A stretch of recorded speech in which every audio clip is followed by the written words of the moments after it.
Igbo ndị ọma na-ege anyị ntị, kedu otu unu mere n'ụbọchị nke taa? Anyị abịakwara n'izu ụka iwetara unu ọmụmụ asụsụ Igbo nke izu ụka. Anyị kwuru na anyị agaghị ekwe ka asụsụ Igbo funahịa anyị. Ọhịa anyị ji na-eweta asụsụ Igbo maka na ọtụtụ n'ime anyị bụ ndị Igbo na-achọ ka emela asụsụ anyị.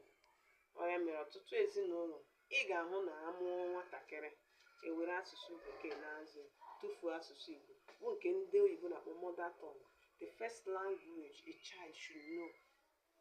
Mana anyị atụfuola ya, na-emezi ka a wụrụ na asụsụ Igbo enwekweghị ihe ọwụ, onwekwa uru ọ bara. Mana anyị sịrị mba, na anyị ga-ejigide asụsụ Igbo ọma. Ngwa anyị abịala n'izu ụka gara aga, ewetara m unu imebe ahịrịokwu nke anyị malitere imebe ahịrị mfe, na-atụgharịkwa anyị mebe ahịrịokwu anyị atụgharịa ya n'asụsụ Bekee. Mana o nwere otu ihe dị mkpa m sị ka nleba anya tupu anyị agaghachikwa n'imebekwa ahịrịokwu na ntụgharị ya n'asụsụ Bekee. Anyị ga-eleba anya n'isiokwu mbụ, iji mgbochi ume na ụdị ume emekọtara ọnụ mepụta mkpụrụ okwu. Cheta na mgbe anyị bidoro ọmụmụ ihe m bidoro site n'ịkụzi mkpụrụ abịdị Igbo. M gwara unu ole ọ dị 36. Ekere ya ụzọ abụọ, mgbochi ume na ụdị ume, bụ nke gwara na mgbochi ume dị 28, ụdị ume dịkwa na 8. Ngwa ka anyị lee anya na ugbo ode anyị n'ụbọchị nke taa ka anyị hụ mkpụrụ mgbochi ume ahụ na ụdị ume mekọtara ọnụ anyị ga-eji mebe mkpụrụ okwu. Ngwa lee anya n'ugbo ode anyị. D na a. D bụ otu n'ime mgbochi ume nge. Nge bụ ndị gbara